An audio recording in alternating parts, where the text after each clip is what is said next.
Centre of biomedical research Lucknow के 17वें वार्षिकी पर आयोजित इस सम्मेलन में मैं आप सारे लोगों का अभिनंदन करता हूं। मैं स्वयं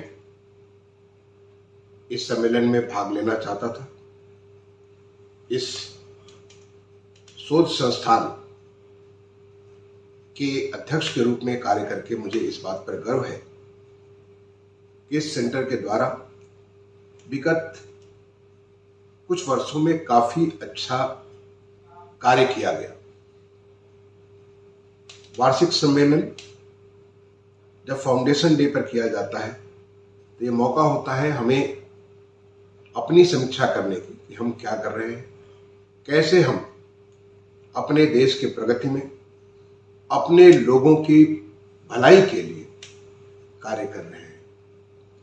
मुझे इस बात की बहुत खुशी है जान करके कि इस संस्थान का शुरुआत 2006 में दुनिया के जाने माने न्यूक्लियर मैग्नेटिक रेजोनेंस पे एक हस्ती डॉक्टर छत्रपाल ने की थी और उसका नतीजा ये हुआ कि इस संस्थान के पास बहुत अच्छी सुविधाएं, अगर कहें तो 600 मेगाहर्ट्ज का सॉलिड स्टेट एनएमआर, 800 मेगाहर्ट्ज का सॉल्यूशन स्टेट एनएमआर, ये अन्य विशिष्ट प्रकार की शोध करने की सुविधाएं मिली। इस संस्थान के द्वारा जो पिछले 1-1.5 साल के भीतर कुछ ऐसे परिवर्तन किए गए हैं और मुझे इस बात की खुशी है कि मैं भी उस परिवर्तन का भागी हूं कि किस प्रकार से संस्थान के द्वारा नए शोध पत्र लिखे जाए। हमारे जो रिसर्चर्स हैं, जो साइंटिस्ट हैं, जो यहाँ पर काम करने वाले लोग हैं, उनको प्रोत्साहन मिले ताकि उनके पब्लिकेशन देश दुनिया के नामी ग्रामी जर्नल्स में, जिसकी समीक्षा बड़े स्तर पर वैज्ञानिकों के द्वारा की जाती है, वहां पर पब्लिकेशन हो। मुझे खुशी है जान करके कि इस संस्थान के द्वारा लगभग 500 रिसर्च आर्टिकल्स पब्लिश किए गए हैं और भी इस संस्थान में इस शोध को आगे बढ़ाने के लिए एक research excellence award doctor Chhatrapal के नाम पर शुरुआत किया गया। निश्चित तौर पे इससे हमारे जो यंग साइंटिस्ट हैं उनको आगे बढ़ करके जो फ्रंटियर एरिया है मेडिकल साइंसेस के बारे में, जो फ्रंटियर एरिया है लोगों के स्वास्थ्य के जो तमाम सारी दिक्कतें हैं उसकी जानकारी करके सामने लाने की, जिससे कि न केवल डायग्नोस्टिक बल्कि उसके साथ साथ इलाज भी बनेगा, उस कार्य को करने के लिए इसमें उन्हें प्रोत्साहन मिलेगा। मुझे खुशी है इस संस्थान के द्वारा जो हिंदुस्तान की एक बहुत बड़ी संस्था है जिसका नाम है academy of scientific and innovation research, उसके माध्यम से लगभग 50 लोगों को, 50 से ज्यादा लोगों को पीएचडी दी गई है, 21 लोगों को एमफिल दिया गया है, 50 के आसपास लोगों को एमएस या एमडी की डिग्री दी गई है। ये संस्थान की ताकत को बताता है, लेकिन संस्थान को और आगे बढ़ करके अपने पूरे पोटेंशियल को सामने निकालना है और वो पोटेंशियल को निकालने के लिए एक निर्णय लिया गया कि जो एक ये रिसर्च इंस्टीट्यूट था, अब इसको जो है इसे इंस्टीट्यूट का दर्जा दिया जाए। जो सेंटर था, सेंटर को इंस्टीट्यूट का दर्जा दिया गया और इसमें 6 अलग अलग डिपार्टमेंट बनाए गए। पहला है डाटा साइंसेस का डिपार्टमेंट। आपको पता ही है डाटा कितना इंपॉर्टेंट है आज के युग में। डाटा तो आज का सोना है। डाटा के आधार पर वो तमाम सारी चीजें आप प्रेडिक्ट भी कर सकते हैं। डाटा के आधार पर आर्टिफिशियल इंटेलिजेंस के माध्यम से तमाम सारी नए शोध, नई चीजें आप निकाल सकते हैं। तो डाटा साइंसेस का department, biomedical engineering and devices का department, advance spectroscopy and imaging का department, biological and synthetic chemistry का डिपार्टमेंट, सिस्टम्स बायोलॉजी का डिपार्टमेंट और इंक्यूबेशन सेंटर। इंक्यूबेशन सेंटर यानी जो फैसिलिटीज यहाँ पे उपलब्ध है वहां पर हमारे जो क्रिएटिव लोग हैं, जो रिसर्च नहीं कर रहे हैं बल्कि वो इस बात में लगे हुए हैं कि कैसे रिसर्च को लोगों तक पहुंचाया जाए, वो यहां बैठ करके कुछ ऐसी नई नई डिवाइसेस, ऐसे नए नए अनुसंधान करके ड्रग्स या ऐसी चीजें निकालेंगे जिसके माध्यम से न केवल हमारे देश का बल्कि मानव जाति का एक लाभ होगा। मुझे खुशी है कि लखनऊ में ये संस्थान अपने आप में बहुत बड़ा हमारे राज्य सरकार की ताकत है। मैं नहीं समझता हूं कि देश में किसी अन्य राज्य में इस प्रकार का संस्थान होगा, कम से कम मेरी जानकारी में तो नहीं है। और इसके लिए एक बहुत बढ़िया इकोसिस्टम जो मेडिकल साइंस रिसर्च के लिए है वो यहाँ पे बना पड़ा हुआ है।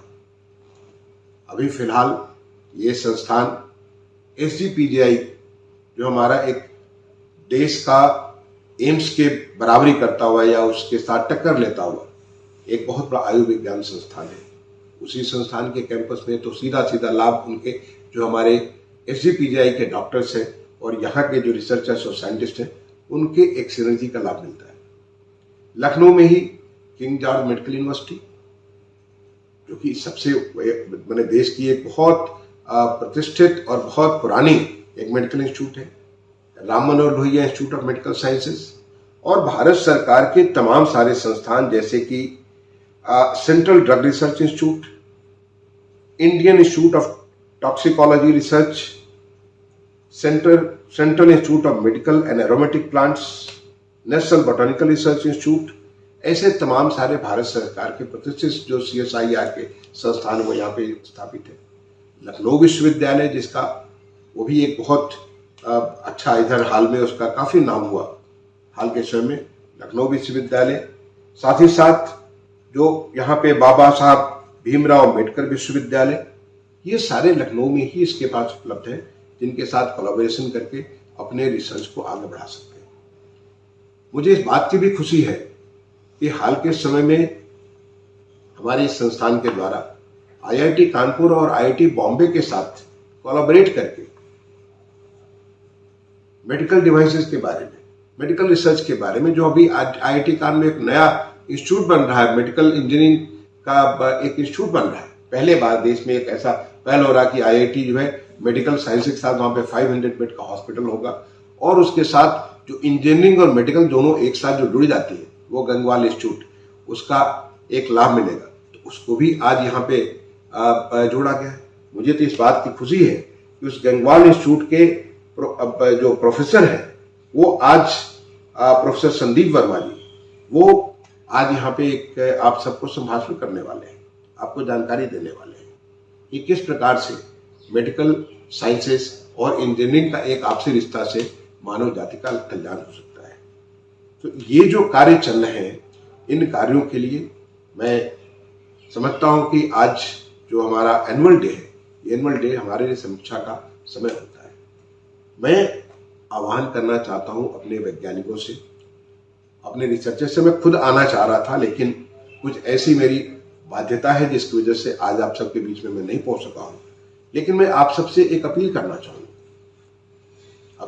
चाहूंगा कि हमारे देश में आज जरूरत है। आपने देखा कि जब कोरोना का एक महामारी जो कि वैश्विक महामारी थी आई, किस प्रकार से सारी व्यवस्थाओं को तहस नहस कर दी। दुनिया के तमाम सारे शक्तिशाली देशों को, जिनकी तमाम इतने सारे इंफ्रास्ट्रक्चर थे, उनको भी उसने नेस्तनाबूद किया, उसको बड़ा नुकसान पहुंचाया। तो क्या हम ऐसी बीमारियों के बारे में पहले से ही जानकारी हासिल कर सकते हैं? क्या हम ऐसा रिसर्च कर सकते हैं जिससे इसका इलाज हो जाए, इसके बारे में पहले से जानकारी मिले? बिल्कुल हो सकता है अगर हमारे वैज्ञानिक एक फोकस करें। जैसे कि प्रकाश तो सब जगह है, लेकिन अगर सामने लेंस लगा देते हैं तो लेंस लगाने से सामने चाहे कागज हो या कपड़ा हो या कुछ भी रखा हो, वो जल जाता है। तो उस फोकस से, और यही रिसर्चर्स का उनका सबसे बड़ा गुण होता है कि वो सारे के सारे ज्ञान को फोकस कर देते हैं। तो आपको सुविधा मिली हुई है, उस सुविधा का लाभ लेकर क्या हम ऐसे एफोर्डेबल डिवाइस से डायग्नोस्टिक या ऐसे एफोर्डेबल ट्रीटमेंट जो फ्रंटियर एरिया है मेडिकल साइंस, वो हम कर सकते हैं। मैं फोकस करना चाहूंगा उसके एफोर्डेबिलिटी के बारे में। यहीं पे साथ ही साथ मैं आप सबसे ये भी अनुरोध करना चाहूंगा कि हमारा देश एक संतों ऋषियों का देश है। इस देश में इतनी अकूत नॉलेज, इतना अकूत भंडार है हमारे ज्ञान का, मेडिकल साइंसेस का भी। बहुत सारे लोग इससे निकल गए और कुछ तो ये समझते हैं कि आज की जो मॉडर्न डे साइंसेस है वो मॉडर्न डे साइंसेस उनसे अलग है। लेकिन धीरे धीरे जैसे जैसे परत दर परत जो खलती चली जा रही है, लोगों को अब आप इस बात का आभास हो रहा है कि हमारे ऋषियों संतों ने पता नहीं क्या उनके पास विधा थी, कैसे वो उन चीजों को देख लेते थे।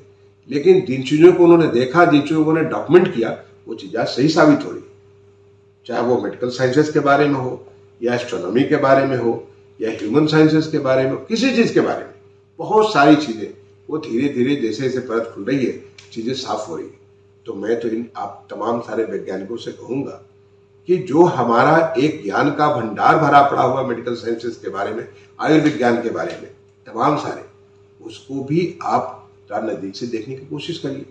क्या लिखा हुआ है, क्या वहां से आपको ऐसी कोई लीड मिल सकती है जिससे कि एक ऐसी नई चीज आप निकाल दें, जिससे कि जिन चीजों की वजह से आज हमें तकलीफ हो रही है, एक मानव जाति को तकलीफ हो रही है, जो देश को हमारे कहीं पे समस्या आ रही है, क्या उन चीजों का इलाज आप निकाल सकते हैं?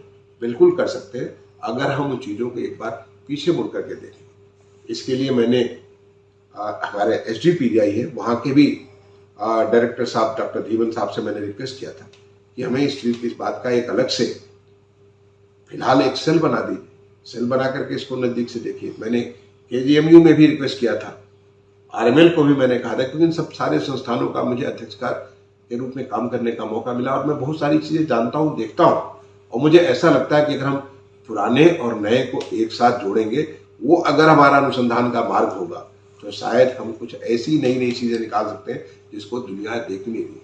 शायद आपको जानकारी होगी कि आज हमारे बहुत सारे ग्रंथों के ऊपर यूरोप में भी रिसर्च हो रहा है, अमेरिका में रिसर्च हो रहा है। वो इस बात का संज्ञान लेते हैं कि हमारे ग्रंथों में क्या है। तो अगर यूरोप और अमेरिका हमारी बातों को देख करके, समझ करके आगे बढ़ रहे हैं, तो क्या ये हमारा कर्तव्य नहीं है कि हम पहले, क्योंकि ये तो हमारे खून में है, जो हमारे ऋषि, हमारे संत जो जिस बात को देखते थे, उन्हीं की तो हम संतान है। तो इस बात को भी मैं आपसे कहना चाहूंगा कि जरा इसके बाद भी अगर आप ध्यान दें तो एक नई चीज निकल सकती है। मैं आप सारे लोगों को, जो एक बहुत महत्वपूर्ण कार्य आप कर रहे हैं, ताकि आप जो संबल देंगे, जो मदद आप करेंगे, आज हमारा देश अमृत काल में चल रहा है। ये देश विकसित होने के रास्ते पे चल पड़ा है।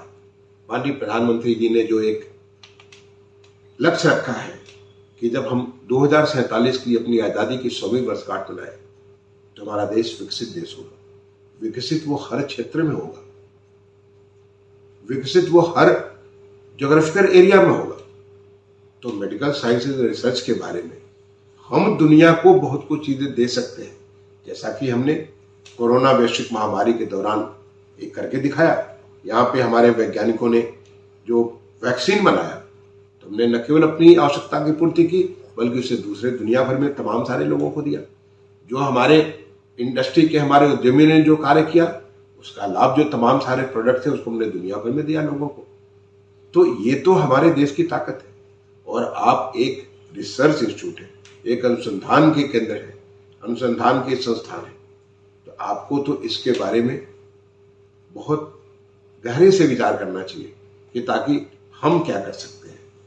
मैं आज के इस वार्षिक समारोह में इसके इस संस्थान के निदेशक डॉक्टर आलोक धवन जी को और उनके साथ ही साथ उन तमाम सारे वैज्ञानिकों को, उन तमाम सारे अनुसंधान कारकों को, उन तमाम सारे लोगों को जो कि CBMR के एक इंटीग्रल पार्ट है, जो देश को आगे बढ़ाने में कार्य कर रहे हैं, सबको अपने तरफ से शुभकामनाएं देता हूं, आप सबका अभिनंदन करता हूं और आप सबसे यही अपेक्षा करूंगा कि आप हर समय हमारा देश प्रथम, देश की ताकतवर बनाना है, देश को आगे बढ़ाना है। इसको करने के लिए जब आप अनुसंधान का कार्य करेंगे तो देश बहुत कुछ आगे बढ़ेगा। हम सब मिलजुल करके एक टीम इंडिया के रूप में, जैसा कि मैंने तमाम सारे संस्थानों का नाम लिया, उन सब के साथ मिलकर के इस कार्य में आगे बढ़े। इन्हीं बातों के साथ मैं एक बार दोबारा आप सारे महानुभावों को जो आज के इस कार्यक्रम में शरीक हो रहे हैं, आप सबको अभिनंदन भी करता हूँ, आप सबका सम्मान भी करता हूँ और इसके साथ ही साथ अपने वाणी को विराम दूंगा। धन्यवाद। जय हिंद।